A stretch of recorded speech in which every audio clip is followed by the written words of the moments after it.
Hello and welcome back to Bluebird Motorcar. Today we're joined by this Vauxhall Astra. This car has got a heavily worn timing chain. It's rattling really heavily on start up and it's also rattling consistently when the vehicle's running. So we're going to get it stripped down and we're going to get it repaired. So I thought I'd make another video. Seems like it could be an interesting one. I've also noticed it's got a bit of an oil leak. Well, you can't really see, it's a bit dark, but I'll show you and tell you all about it as I get into it. Thanks again for watching. Let's get started. So we're going to start off under the bonnet. I'm going to remove the airbox and this pipework, the rocker cover and this cover too. Get the coil pack out, which has got an odd shape bolt, but never mind.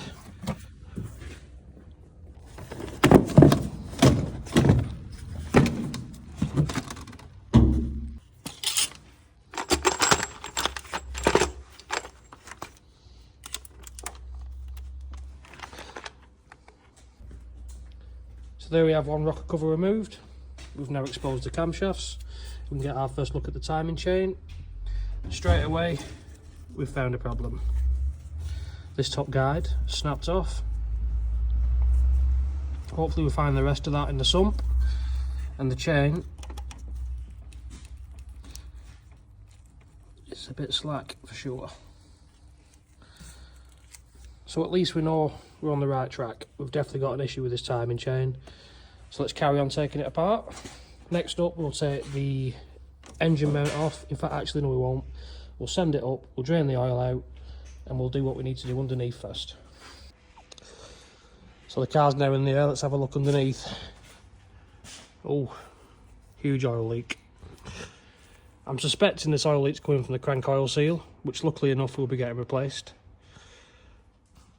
So next thing on the list to do, take the sump plug out and get that oil drained.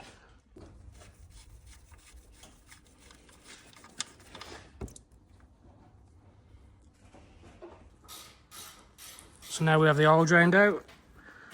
We're going to move this wheel arch liner out of the way so we get access to that crank bolt, which is just behind here. That's one wheel arch line successfully removed. Now we've got really good access to the crank pulley, tensioner, and the engine mount. And while the vehicle's in the air, I'm going to remove this cap because this is where the crank tool slots into when we're locking the engine up. So next on the list of things to do is we're going to remove this engine mount. Before we do that, we're going to have to support the engine. So let's get this jack underneath. We'll just snug that onto the sump with that rubber block on there. Perfect. Now that's that engine supported.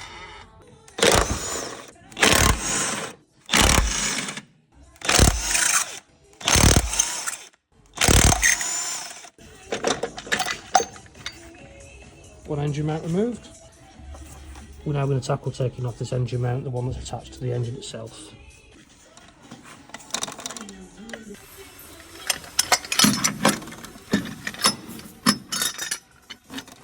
So much easier than the Corsas.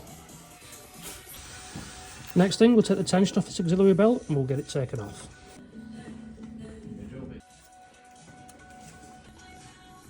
Now to gain complete access to this timing cover, we need to remove the aircon pulley pump from the casing.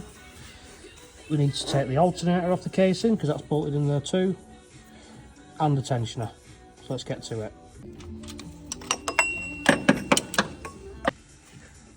It's now time to remove the alternator. I just thought I'd mention a quick tip with these. So what I do is I wind the bolts out just a fraction. I'm going to put my socket on the end of that bolt and I'm going to tap it with a hammer. What that does is, at the end of the alternator, it's got a slide pin which pinches against the engine casing when it's tightened up. By giving it a little tap, it just loosens it off. It makes getting the alternator out that much easier. And just like that, after a couple of taps, light taps I must mention, on the end of these bolts, this alternator now is lovely and loose and dead easy to take off. And it also helps putting them back on when they're loose, because if they are taken off and these alternators are pried back off, they can be a real pain to get back on. And there we have one alternator removed. It is worth mentioning that the battery has been disconnected, so there's no chance of anything arcing out or anything. So that's secure there. We're going to continue on, and now we're going to remove the aircon pump pulley. One air conditioning pulley successfully removed. Time to pop this water pump pulley off now.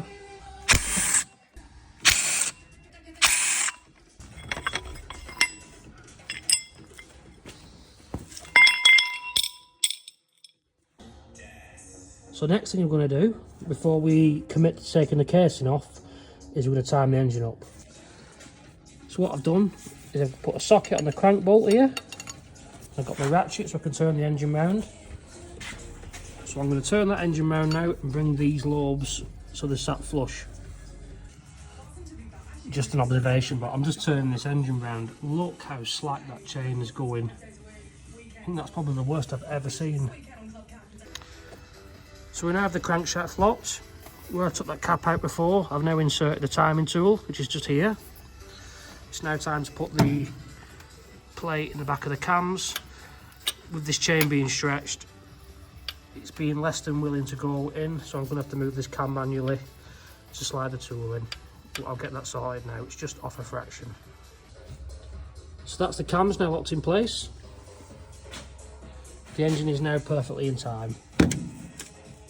Now time to take this crank pulley off.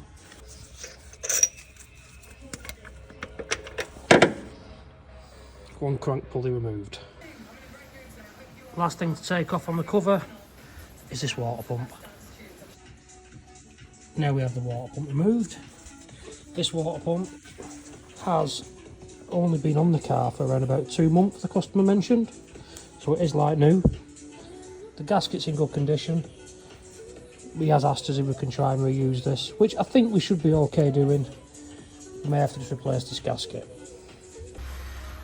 So that's everything removed that we have to get off on the casing. It's now time to remove the casing itself.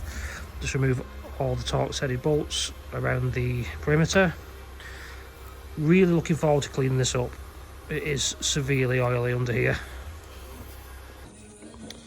That's the bolts all out. The casing's now been loosened off. And there we have one timing chain. Now this is a shocker. Take a look at the state of this. So we've just took the cover off. This guide is no longer here, it's completely missing. I have never ever seen that happen before.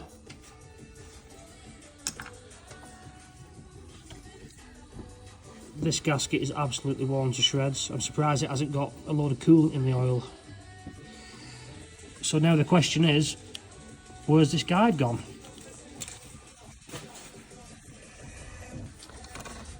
Honestly, how this car has continued to run, I have no idea. I have never seen a guide completely missing.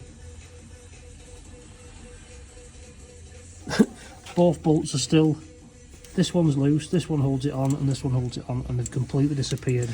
I'll show you what should be there, is this. We're going to have to take the sump off and have a look and see if we can find any broken bits of guide. I am utterly astonished that this vehicle is still running.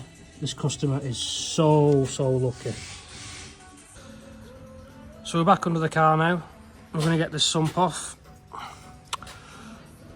Let's get these nuts off the exhaust manifold. I've already got one of them off. Let's hope these other two come out okay. I'll come back to you when I got this sump off. Hopefully we'll find this guide hiding in there somewhere. So that's the sump down, and inside the sump, that's where the guide's disappeared to. All these broken up pieces. Again, you'll have witnessed at the start of the video, this car drove into the workshop. How it was still running, I have no idea. So what I'll do is I'll get all these bits of broken guide out of the sump. I'll give it a really good clean up, put the new timing chain on, reseal the sump, and hopefully it will all be okay. This customer's lucky day. So now that we've found where that guide disappeared to, in the sump in 1,000 pieces, the sump's just set to one side, it's draining all its oil out. Whilst it's doing that, I'm going to rebuild this side of the engine now. Get rid of that smashed up guide there. I'm going to put the new gasket on here, new chain, and I'll come back to you when it's all fitted and looking good. Time for a little update on the progress.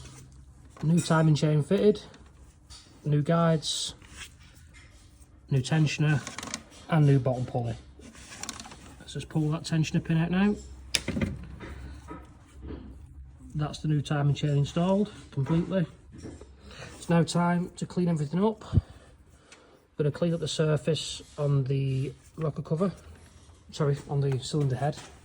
It's where the rocker cover meets. And we're also going to clean up the engine casing. Let's just take a little look at this before the process. I'm also going to put a new oil seal in here, which I think is the reason why we've got all of this oil debris around here. I'm going to clean both sides. I'm going to reinstall it. Let's get to cleaning. So we've cleaned up the engine casing. It's looking nice and fresh now. We've installed the new crankshaft oil seal.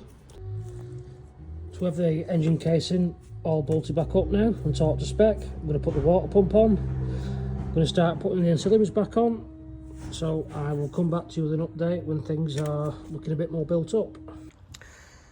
A progress update, alternator's back on, tensioner's back on, air conditioning pulley is back and installed, water pump pulley is on, and we've had a new thermostat fitted. So onwards we go. Next job is to put the rocker cover back on, give everything a tidy up on there, make sure that surface is nice and clean. Then we'll move on to put the sump back on. With everything now built up on the top, it's time to focus on cleaning this mating surface for the sump, getting all these bits of silicone off, or gasket sealer. So let's get it cleaned off, get the sump cleaned off, we'll get it back up, and then that's pretty much us finished. So we've pressed on with this one now then. The sump is all back up again, all sealed up nicely, it's all cleaned up. Everything's built back up on the top, air box is back in. Last things to do is to fill it with oil and top up the coolant. So we'll do that, and then it's time for the fire up. So there we have it, all rebuilt. Time to fire it up. First time round, let's see how we go. Oh, she does sound good, sounds a lot better than she did. Great news. So there we have it, all done. That felt like a long day, filming this video and repairing that. Hope you enjoy the video. Stay tuned for the next one. Thanks again.